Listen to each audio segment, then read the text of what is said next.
Hi, everybody. Welcome back to another episode of VCTV. I'm your host, Kyle Ellicott, and we are here today to talk about a very unspoken, oddly enough, topic, and that is security, and specifically cybersecurity. We know that we've been living our lives more digitally than ever, from mobile devices to web to now working from home or working remotely in more cases than not. But however, security seems to go undiscussed.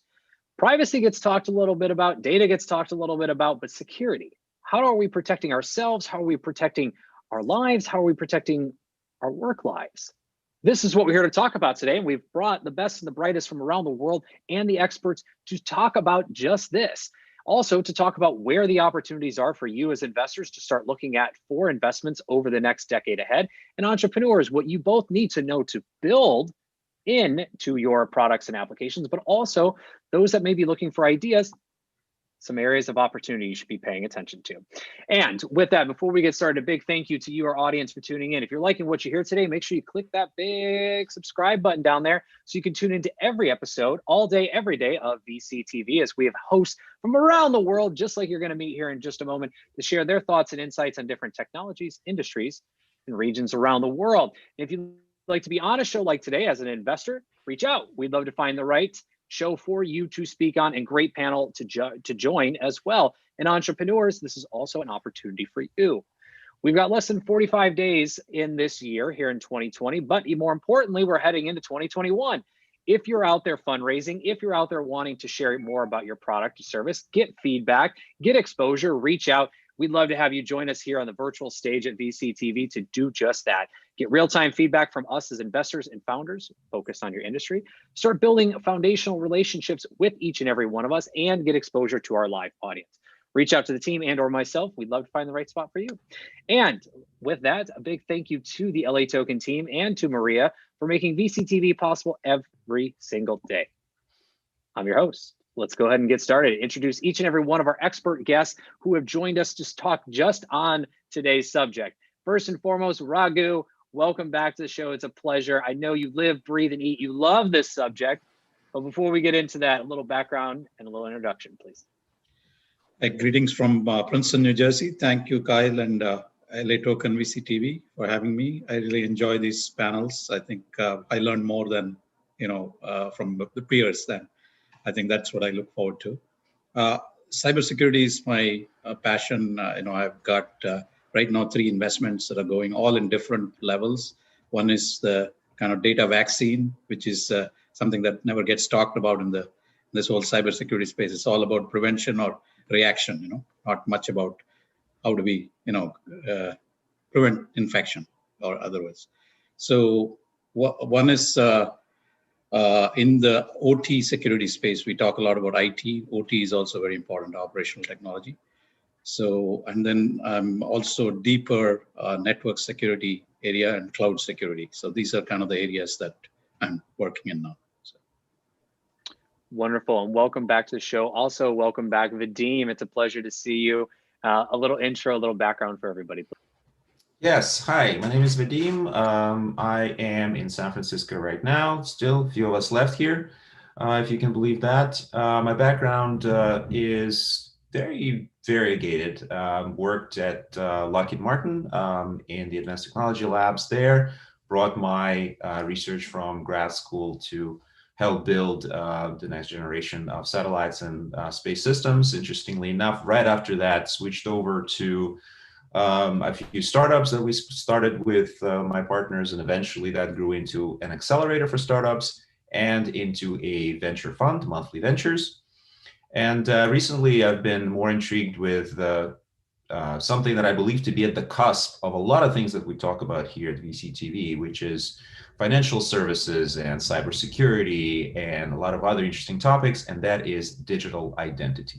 So a lot of my time right now is devoted to digital identity, looking for interesting companies that are in this space, that contribute to the ecosystem and the industry in this space, as well as companies that are interested in consuming some of the services that we're working on within the industry.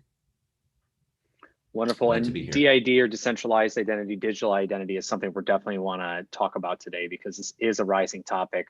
Also, facial recognition is something we're probably going to get into a little bit, or Face ID, which we'll hold for just a few more minutes. But Addy, welcome back to the show as well. It's a pleasure to have you. A little intro and a little background. Thank you, Vadim. Hey, hi, guys. So yeah, thanks for having me again. So yeah, I've been in the cybersecurity space for the past 20-something years. Founded 3 companies in the space, sold 3 companies in the space.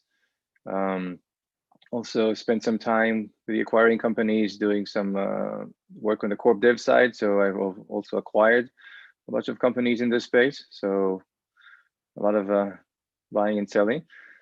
I'm also recently investing a little bit, part of a fund called GSD Ventures. We invested in 3 cybersecurity companies to date, as well as companies in other spaces as well. And yeah, that's about it. Well, I'm sure we'll get into more details afterwards. Wonderful. Thank you. Lubna, welcome back to the show as well. A little intro and a little background. Hi, well, thank you. Hi, I'm Lubna Dajani. I'm really happy to be on this panel today. So I look at technology from a systems view. Some 6-7 years ago, I wrote a paper called The Alternate about it's my view on where we're going with technology when everything is connected, when all people, places, and products are connected aware and addressable, which obviously, and the call for where we're moving in as a society and your personal data and what that means to you and what role do you play in it. So naturally that led me to, as I'm a junkie for innovation and technology and how it applies up and down the stack, moving into security, and security is a big umbrella. It's a big, big word. It could mean anything from your physical security, your well-being security, your digital security. And even when we talk about your digital security, then it's up and down the stack of technology. So from the embedded all the way to the application. So we've talked from the cloud to the client and everywhere in between, and the protocols we might create. So I was the founding secretary of an alliance called the Open Trust Protocol Alliance, which created a lightweight messaging protocol, which is now called TEEP at IETF.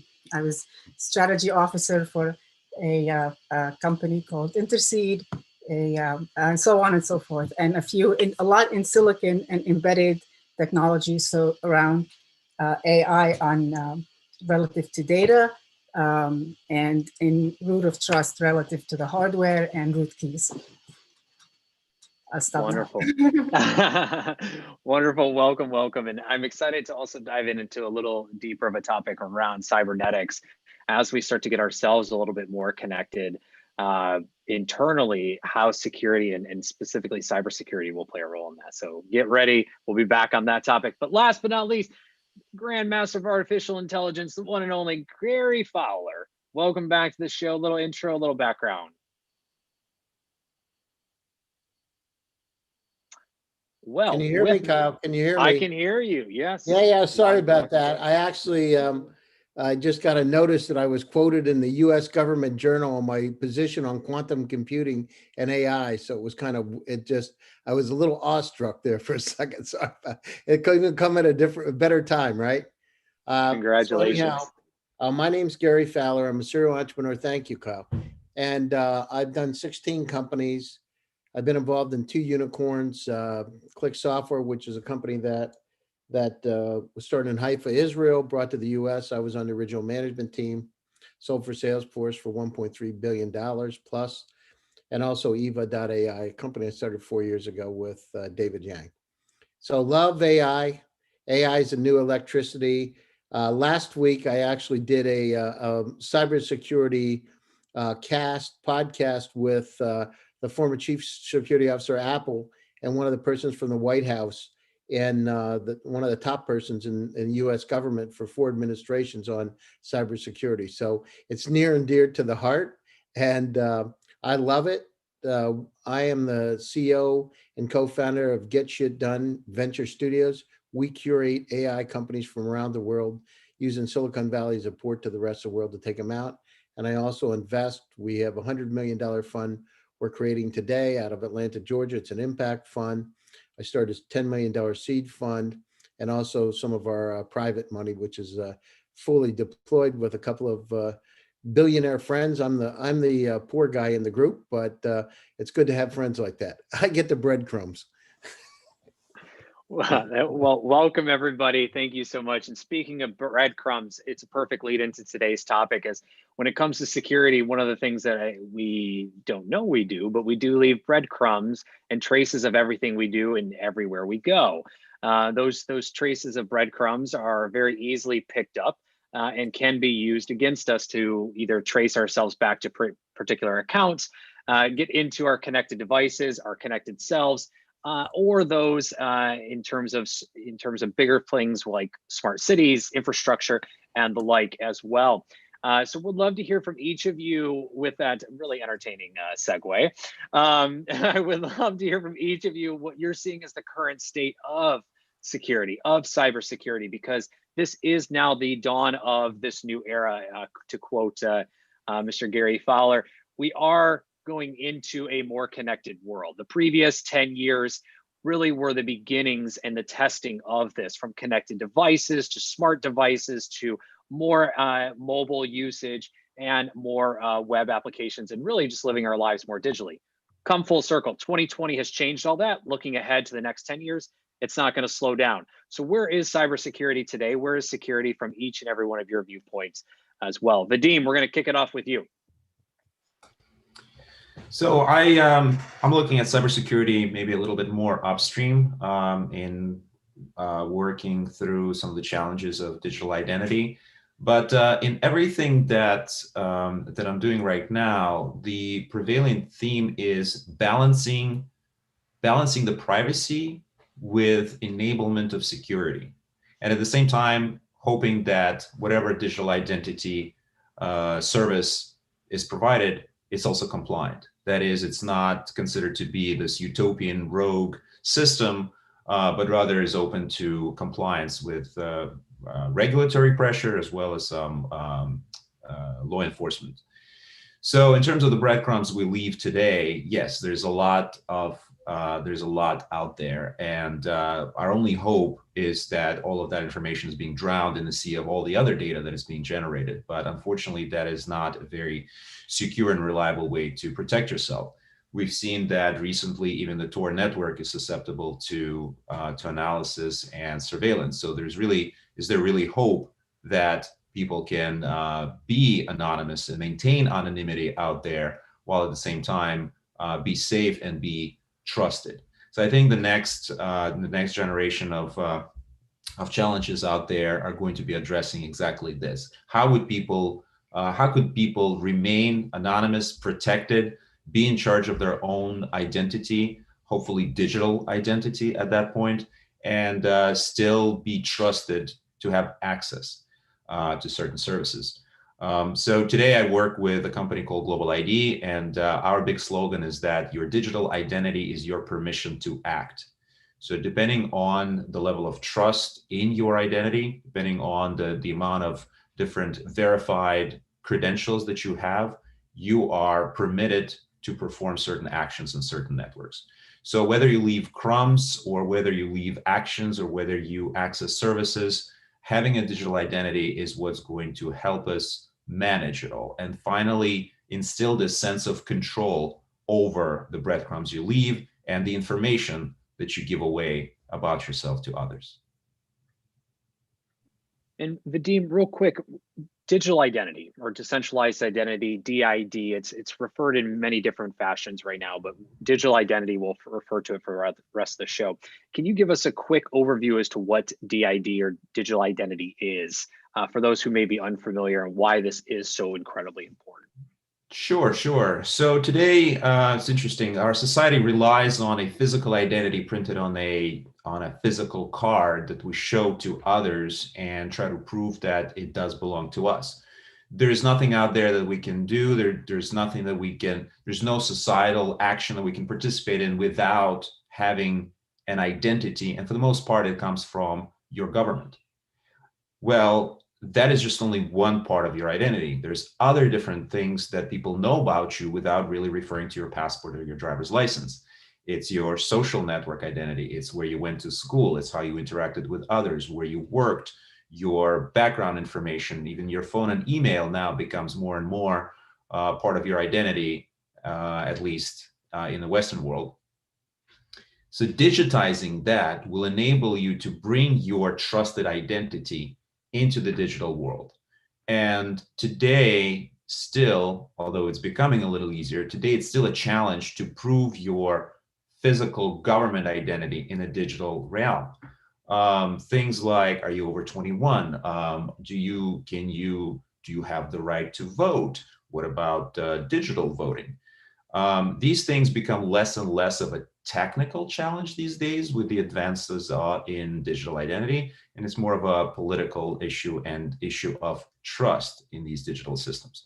But digital identity hopes and promises to address these issues and really bring your physical identity into the digital world.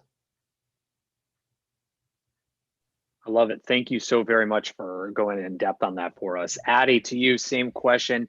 Current state, what are you seeing when it comes to security and cybersecurity? Yeah, I think you got the wrong person for this because I'm pretty jaded after spending the past 20 years doing cybersecurity. So I've being both on the selling side and the acquiring side, I've looked. And last time we counted was like 3,600 companies in cybersecurity.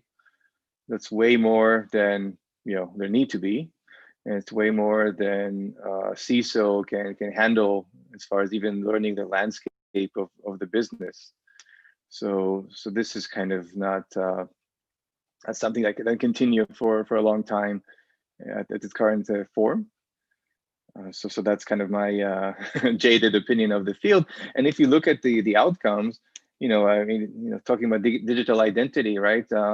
How many of you have logged into different sites and got an alert from Google that your password has already been stolen from some other site, and it's the same as that you're using on the same site? So there's hardly a single service I'm sign up for that hasn't had my password stolen from it. So talk as much as you want about all these cybersecurity companies. At the end of the day, I don't think they're winning the battle. So my view is there are a lot of companies out there. A lot of them are doing things that are highly incremental and very easy to bypass. So I guess I've been part of that market as well. But I'm looking for kind of what's the next thing to do that's more meaningful. And I'm not saying everybody's like that, but there's a great number of companies that don't bring a lot of meaningful value. I think you're talking about identity. I think identity is the core of what should be done, how things should be and what things should be based on. Definitely. I see a big trend, which is the movement to the cloud, whether it's securing the cloud or managing security from the cloud, kind of, converging the cloud and cybersecurity. So that's something big that's going as well. And I guess a big trend that you'll hear, I think last year's RSA conference, that was the biggest buzzword. If you analyze all the talks and the keywords that pop up the most, that was zero trust. So I think zero trust is the big buzzword now. But again, like anything in security, we have about 300 vendors saying they do zero trust, and everybody means something else. So the word is highly overloaded. So yeah, I think there's future in identity, zero trust, moving to the cloud. It's just a matter of going past the hype and the terminology and finding some companies who really solve the problem in something that's more meaningful and not incremental. Well, and it's time for this to not be a buzzword, right? It's time for this not to be passed aside. And Raghu's shaking his head. He's ready for this. He's ready for his moment here. This is time. This is time for this no longer to just be a buzzword we're tossing around in a meeting. This is something that's actually serious and needs to be happening immediately. It's already late in most cases if you haven't been thinking about it. Even identity, digital identity, looking at our digital lives. I mean, this is something we should be already putting in place in today's applications. And Raghu, with that, I want to thank you, Addy. Raghu, I want to transition over to you. I'm going to let you go. You already know the question, so just go for it. Tell us what you're seeing. Oh, I think Adi set me up very well. I shouldn't be jaded about it. I agree. There's a lot of lot of buzzwords there, but I think it's what is needed is like a different, like a blue ocean look at this, because I used to teach blue ocean strategy to a lot of my peer groups. What we have is most of the things are, as I said, either preventive stuff or reactive stuff after incident or breach happens, right? What we need is like the vaccine, where even if you're exposed, the system is breached, the data is not breached, right? That's that approach. Somehow nobody's even talking about it, let alone doing stuff about it. So that's the focus of my a lot of my investments. There's a company called Splitbyte, which we are just about to launch. The product is ready. We're doing some pilots. Basically, it's kind of like using the cloud, which is now public infrastructure is there. They take the data and then bury it into the cloud. It's called distributed secret sharing. So it doesn't matter if any individual site is hacked, even the system is hacked, all they have is random numbers. There's not even really data out there because they have kind of done a keyless encryption. So it doesn't matter, there is redundancy. It's 3 out of 5 or 5 out of 7, whatever it is. So even if your insider threat is gone, stuff like encryption, encryption threats like ransomware, you can take that particular site that is infected out of your equation and continue to operate. So this works for privacy as well, because once you bury it into the cloud, when you need to pull it out, you can have an ombudsman look at it to see if it's legitimate reason you're pulling it out. So it solves the privacy retention issue. It solves the insider threat issue. It solves the quantum proofing issue. Because we are distributing it and it's not in one. There's no single place where they can go to hit on it. So I think that this is the kind of the blue ocean area which everybody should be looking at. Thank you, Raghu. Lubna, same question. Current state, what are you seeing? I really like what you said, Raghu. I'm very interested in having some more conversation about that. That is awesome, actually. I think about that myself as what I usually say. If you are your data and it's and with all of you and your data, all of you, it's a picture on a box of these jigsaw puzzles, and maybe you're a billion jigsaw puzzles, however many years you've lived. It doesn't really matter what all the jigsaw puzzle pieces are if you're the only one that has the key to put them together. So the idea of burying them, burying the data appeals to me a lot, and it makes a whole lot of sense. Identity is very important. Why I went into identity and why all the way into silicon, into hardware root of trust, is because it is, at the end of the day, it becomes where physical meets digital. And whether we have trust in real society or not, in having some authenticity in the a level of integrity in the data that you're processing, that you're taking into, you're consuming into your model, is actually the data that you think it is, and it's coming from the source that you think it's coming from. So you have to apply security. It's a stack, so to establish that, to have trust in that exchange, you have to have trust across all the layers, of that value chain, all the links, and it's from silicon through service delivery. So it's in the silicon, it's in the network, it's in the transmission, and you can layer it how secure you need it to be, depending on how much you want it to be shared and how open or secret it is. And so I think the topics of identity and digital identity are really important. And obviously, the Sovereign Foundation and a lot of the work that we're doing in digital identity and personal data, or the IEEE 7012 work, and Me2Be, and there are lots of industry initiatives and standards around these topics. But there's an absolute place for digital identity and self-sovereign identity and verifiable claims, and a lot of work in all that work, good work at the W3C and the privacy interest groups. It's very important because who we are is highly dependent, our physical well-being is highly dependent on our digital well-being, because if you're digitally compromised,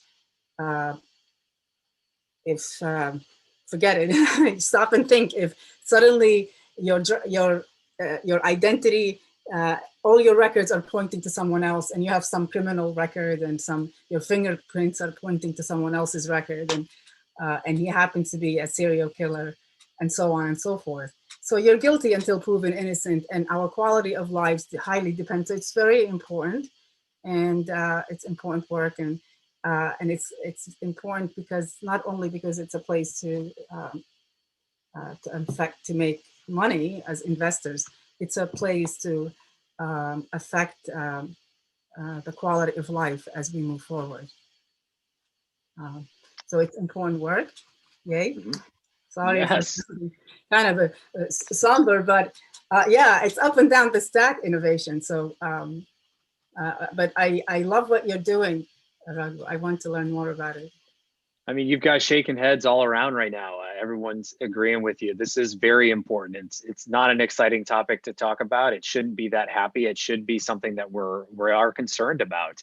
And it's something that should put a little oomph in our step when we are building applications, we're building companies, and something that should, again, be a part of that conversation and plan, not just in passing. So, and I mean, Lubna, you've got something. We're coming back to that. We're coming back to it. Gary, current state, what are you seeing? I mean, the situation is, Kyle, you know, again, I'm a country boy from Pennsylvania, so grew up in a little village on the side of a mountain. So I take things, it's very simple. So look at where we are today. And I can tell you some direct, from a cybersecurity standpoint, some direct instances on my side. You know, I've got an AOL account. I have a Hotmail account. I didn't even think about my AOL account, right? I just don't use it. It's if you send an AOL mail to somebody, they think something's going on here. Where are you coming from? But what I did do is I had my tax documents in there, and I had my driver's license. Somebody hacked my account and stole my identity. They applied for a new Social Security card, used my driver's license to get credit card, ran up $40,000 in bills, mortgages, all kinds of things. So I can tell you my own experience. Now, I never thought about it that I had, you know, 12 years ago had sent stuff out, my taxes, to my accountant because we didn't think about the threats. But let me tell you, they're real. I had to hire a cybersecurity consultant to come in and get my stuff off the dark web, you know, scrape stuff around to get it out. So these problems face us all. Now, the challenge we have is that the immense amount of data that we have today, and I've said this many times, the data is increasing. The amount of data in the world is increasing at about 61 to 62% per year. And all of our personal clouds, we have about 300,000 items. The entire web in 1996 was 257,000 websites. The number doubles every year. In 5 years, we'll have 10 million items. Think about it today. Where all of us, right? You're going through Google, when somebody says, use your Facebook account to log in, you're doing it. I mean, so again, keep it simple. So if I'm a smart hacker, cybersecurity person that wants to go in on the dark side of it, I can build some AI to be able to go out and grab information, right? This is like simple. So we didn't understand the problem we had until we have it. Now the situation with the increase of the cloud, right? Corporations using the cloud. Now, I mean, again, keep it simple. If we got all that data out there, we've got the cloud, we've got some incredible semi-supervised and unsupervised AI that can grab a lot of things. Then we got crazy phishing schemes that come out and, you know, hey, I'm your Aetna health insurance. You need to log in with your Social Security number to get and I don't want to give people ideas, but to get to your insurance account. I mean, guess what? It happens a lot. So you got to be vigilant. I just did a panel last week. The former chief, I sent a link to it with the former chief security officer, at Apple and eBay, and one of the top persons from the State Department who worked in the White House for 4 president's terms last week. This was a topic. The challenge we have today, so the challenge we have right now is that we're vulnerable and we do it ourselves. We don't think. We go out and log into websites using, log in with Facebook, log in with Google. We expose ourselves and people don't think about it until it's too late. So part of it is your own vigilance. The other side of the coin, and I just, as I said, Kyle, I just looked and I was quoted in a government journal recently. I wrote about quantum computing and artificial intelligence. And let me tell you, talk about a new game, a new sheriff in town. When you can process things up to 100 million times faster than a conventional computer, I'm not sure cybersecurity even exists anymore. It's going to be like the dueling quantum computers, seriously. And everything's going to change, right? So, and then think about the vulnerabilities we have, right? We got exposed grids, electrical grids. We've got our own personal information that's at risk.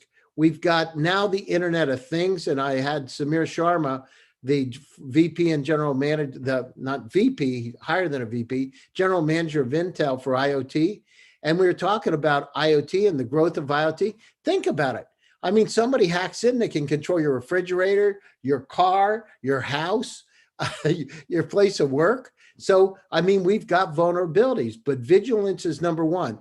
I remember a few years ago, I'll never forget this. Somebody said, I have a very simple solution about how I'm going to stop the bad people from coming in. I'm just going to disconnect from the internet. I'm literally not going to be connected. I heard a cybersecurity consultant say, unplug your Ethernet connection when you're not using it.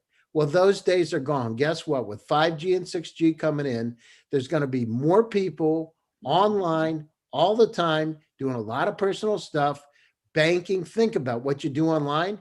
You know, when you get in and you're doing personal banking or corporate banking, every time I go in, every time, Kyle, I think about, I hope the bad stuff doesn't happen, because I hope I'm going into the right site, because I don't know if it looks the same. How do I know?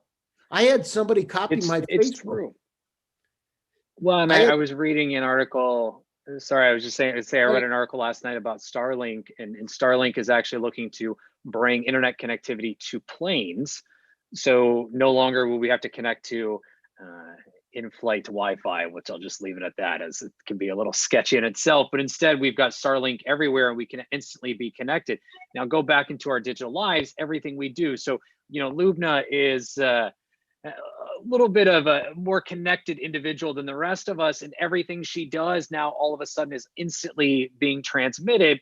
And now bring that into supply chains and other things that we do. Everything is lit up, everything is connected. There's data everywhere that we need and we have that's now vulnerable. I'm going to pause right there because Solomon, I want to make sure you get a point in, and then I've got follow-ups for everybody. So Solomon, thank you, Gary. I apologize for interrupting, but Solomon, I want to come down to you real quick. And Adi, I see you got a question. Solomon, current state, what are you seeing as well around the world of security and cyber? And Vadim, I see you as well. So we'll come right back. Sure. So there are two aspects of it. One is the business / regulatory aspect, and the other is the technical aspect. And from the technical aspect, it's just not individuals that are at risk. The bigger risk is actually to whole companies getting hacked, which also affects the individuals. And I kind of want to highlight Raghu's point, in case anybody missed it, is that it's a distributed cybersecurity that works best, so that any hacker needs to hack into multiple systems in order to steal anything. And whether it's related to blockchain or however you want to implement that, there are multiple ways of doing that. But from technology perspective, it's important that we really pivot in that direction. From the business perspective, there is a risk in terms of operations / financial, which a company can decide by itself. And it takes major investments, especially for larger corporations, to really not just have cybersecurity, but test out how good their cybersecurity is. But there is another point that I want to kind of highlight, which is the regulatory aspect from different countries and different regions, like European Union versus United States. And there's for example, there's an important difference in just the way we approach things in America compared to Europe. There is a concept of right to be forgotten. which basically comes from World War II, that we really don't think about, where in European countries, they're very conscious that each individual has the right to remain anonymous, to be forgotten. So just tackling the regulatory aspects for bigger companies is a huge expense. It's millions and millions of dollars. So ultimately, the question comes is that, how business and regulatory agencies can work together to make this more palatable and practical. And right now, I see a lot of non-technical challenges there, in addition to just the technical challenges that we talked about. Agreed. So real quick, Raghu, you just mentioned in behind the scenes here in our green room about a company that is relevant to what Gary was mentioning. Do you want to bring that up real quick? Yeah, absolutely. I think what Gary was talking about the explosion of data into like petabytes, scale now. And a lot of this data is never touched. This is what we call dark data. This is not dark web. I'm talking about dark data, which you don't even use, unless there is a reason to later on. But something like 50% of all data is dark data. It never gets touched at all once it's produced, right? Stuff like log files, all the, so many, things like videos, images. So many of these things, they get put out, they never get touched usually, very few of them actually get used, but they contain sensitive information. Just like Gary was saying, something from his AOL account still has his identifying, information. Same thing with patents. There are state actors like, China and Korea got like the 5G stuff, from Qualcomm, from like 2G or 3G stuff, which was lying out there. Nobody thought it was important, right? So the dark data itself, which is 50%, and then if you take all other data, just unstructured data, it's 95%. Structured data is only 5% of the whole thing, right?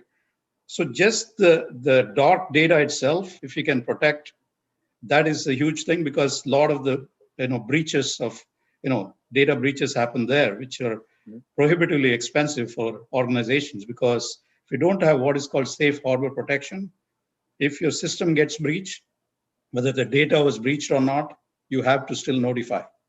This is what I think Salman was talking about in terms of privacy regulations.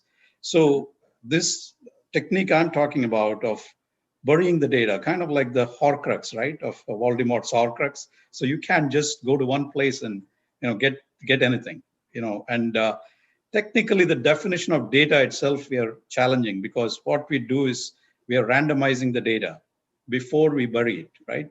So even if you go to one site, what you have is random numbers. It's not really data. So I can even put it outside the jurisdiction, because technically it's not data, right? So I think it's very, very important to do innovation in this area. I think everybody's talking the same thing, how to prevent somebody from coming in. Once somebody comes in, how do you react, right?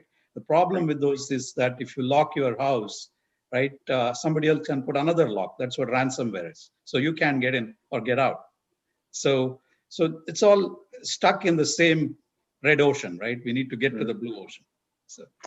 And speaking of blue oceans, as she has one behind her, Lubna, I know you had a comment there. Raghu, you're just helping me out today. I appreciate it. Thank you. Lubna, to you. It's a very interesting conversation this is going. I'm most curious about your descriptions. It's there. Sometimes when I used to talk about the alternate, I would describe it as if you could see the amount of water that's evaporating from in the morning in a desert after a hailstorm, then it's that much data is being generated. I mean, if you can see the amount of data around us that is being generated by us, by systems that are generating data by existing, so that they can carry our communications. The whole, it's so much more than we realize.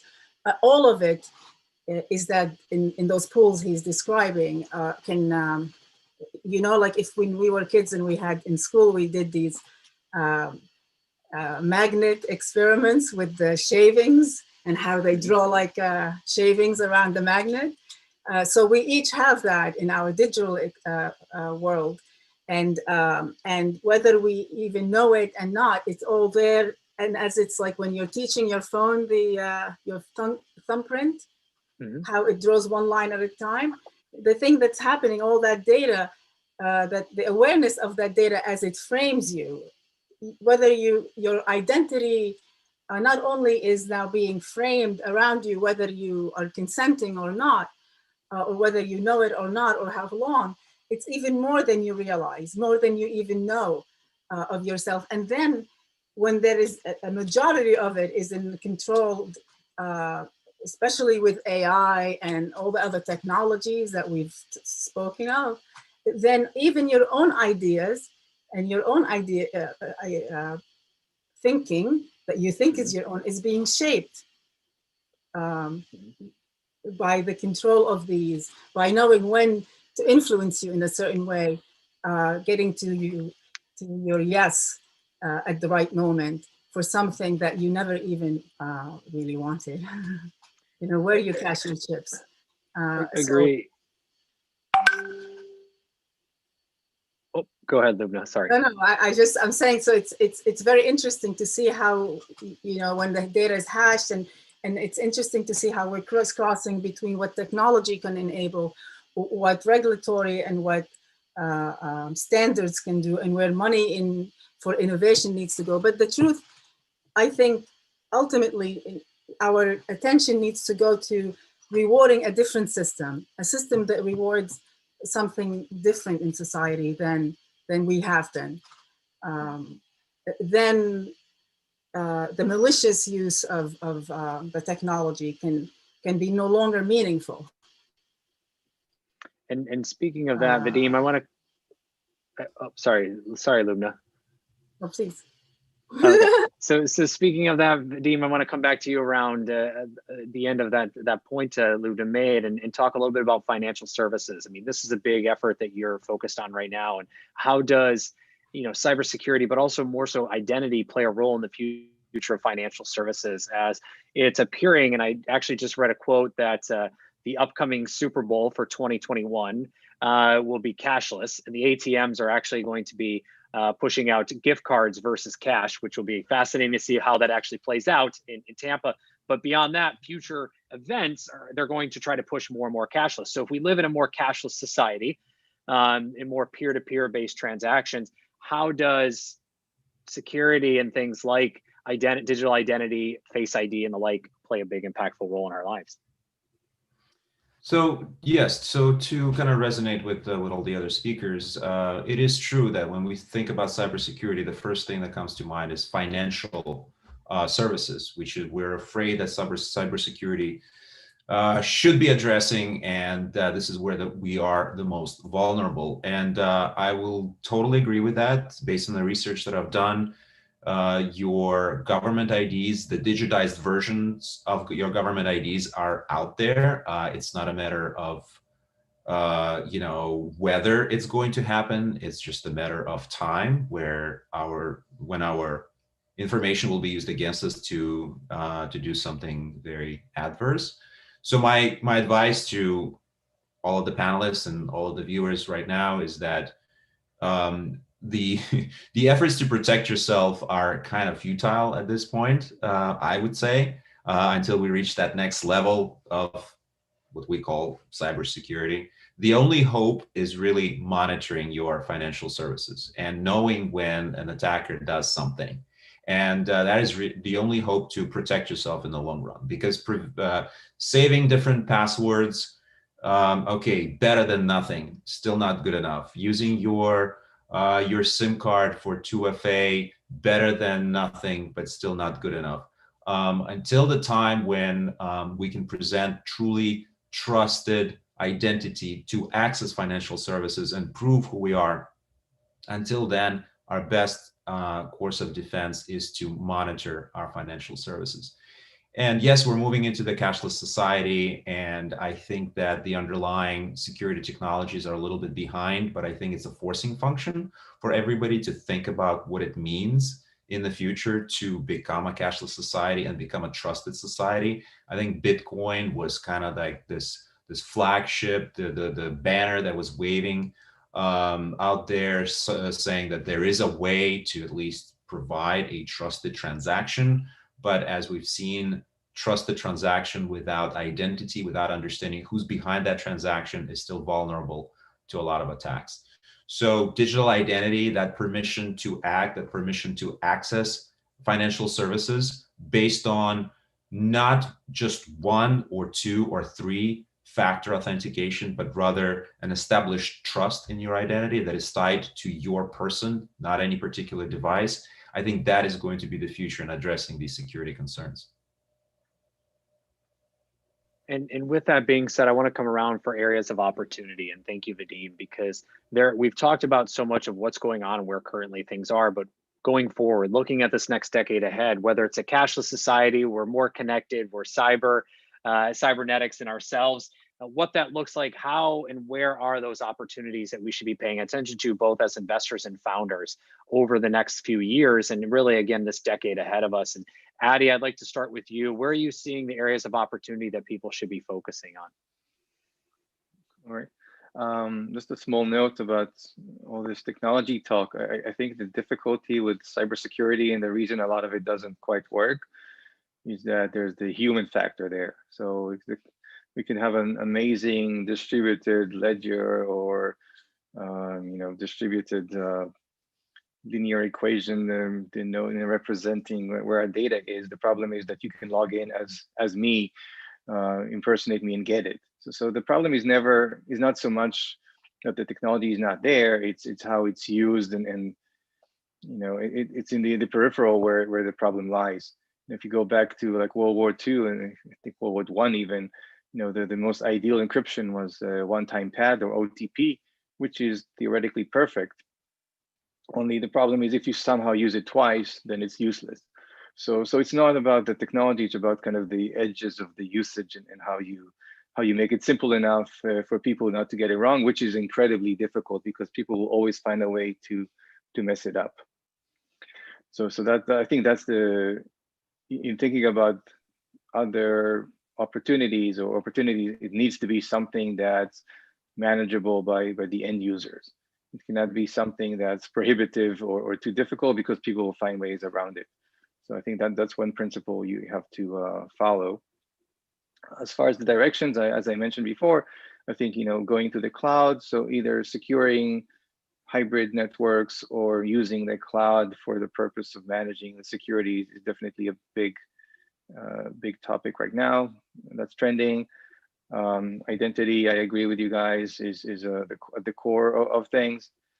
I think these are, and in general, the impact of this highly distributed enterprise that we're seeing right now because of COVID, because of 5G, because of cloud, that's changing pretty much every single solution out there. The firewall doesn't make any sense because you don't have an office. So does VPN doesn't have the capacity and speed and sophistication. So pretty much every product for enterprise security that you've used it's kind of obsolete right now in our age. So that's, I think, that's maybe the biggest opportunity, and which is, by the way, also something I'm working on during my day job.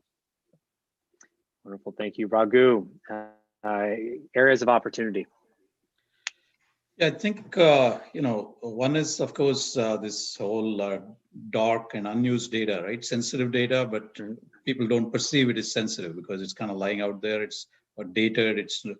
We don't think it's not even useful to us, but somebody else gets it.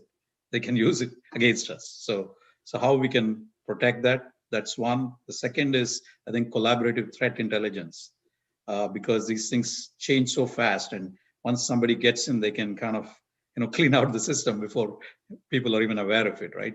Some of these breaches don't even get discovered, few weeks into it, and then by the time it's too late, right? So the collaboration is very important, and then edge hardening, I think. So there's data protection, there's whatever the perimeter protection type of things, and then of course the preventive stuff, right? Which is helps us be better prepared, knowing the vulnerabilities, making sure all the patches are done and all that, especially on OT systems, because IT, I think, relatively the best practices are improved, but not in the OT space. So, which is actually where the larger, see, the IT threats, are not as big as the OT threats, because if somebody, does something to a dam, it can affect, few millions of people, and not, one or two people's, future, right? So I think the OT area doesn't have as much. A lot of it is old infrastructure, which doesn't even have the capabilities that are needed. So. Absolutely. And Salman, to you as well, quickly, and also any closing thoughts that you have, and where can everyone find you as we're coming to the top of the hour? So opportunities, closing thoughts, where can everyone find you? Trifecta. All right. So opportunities, there are lots of technological opportunities that really I'm focused on. I'm not much of a lawyer or regulatory person, where really we use distributed technology in general, how to secure different systems so that there is less of a threat. And that really capitalizes on the probability of somebody breaking into two systems as opposed to one system or three systems. And in terms of threats, I just feel that, there is it's like a cat and mouse game, that there is always is it a cat and mouse game? It is a better mousetrap game, right? Where there is a constant threat, where hackers are getting more and more sophisticated. And we really need to be cognizant of that before we put sensitive data there. Where to find me? You can either email me on Gmail, which is D as in dog, S, my first initial, last name, azhar@gmail.com, or salman.azhar, my full name, with a dot in between, @duke.edu. And my LinkedIn is my full name, Salman Azhar. So LinkedIn/Salman Azhar would get to me. Thank you very much for having me. Thank you, Salman. Gary, to you, closing thoughts, where can everyone find you? Yeah, sure. So, data is all around us. This is a time where we need to be vigilant with cybersecurity. We need to look at technologies and their artificial intelligence. So actually not only take care of it right now, but predict where the vulnerabilities are and fix them before they're a problem. Also, as I said, quantum computing and the impact that quantum computing and artificial intelligence, cybersecurity is a whole new world. You can reach me at LinkedIn, Gary Fowler, Twitter, Facebook, you name it. You can write me, Gary@gsdvs.com. Again, Get Shit Done Venture Studios. Love to hear from you. Thank you, Kyle. Wonderful. Thank you, Gary. Lubna, closing thoughts, where can everyone find you? Yeah, so I always say man make it, man break it whenever people ask me about is it secure? So every time we come with a new innovation, someone innovates on how to use it to break, as long as there's an incentive. So from if we're talking policy and standards and business models, then we need to shift our priorities. So the things that would incentivize people to misuse data are no longer there. So we can, and that's one conversation, but then there's a lot of work that's being done also in terms of identity and security and all the things that we've talked about. And it's really up and down the stack, because vulnerabilities can happen up and down the stack. So whether it's in embedded security, like even embedded AI, at hardware roots of trust, secure OSs. So there are innovators, there's quantum keys, there's all sorts of innovation in technology up and down the stack of delivering a message across, or where we've bridged physical to digital, which always anchors back in trusting the individual and the identity of the person, to the point of many made. So I say accessibility, usability, and legibility of the technology, so that, and we're engaging the individuals, because this is going to require each person to understand the span of their existence as data beings. Wonderful. Yeah, thank you. And Lubna Dajani at Gmail or on LinkedIn or anywhere else. Wonderful. Thank you. Raghu, where can everyone find you? Yeah, you can get me on LinkedIn at Raghu's S. Rao. S is my middle initial, RAGHUSRAO. Thank you. Wonderful. Thank you, Raghu. Adi, closing thoughts, where can everyone find you? I think I just gave my closing thoughts about the directions. You can find me at ADI at ananda.net. Yeah, and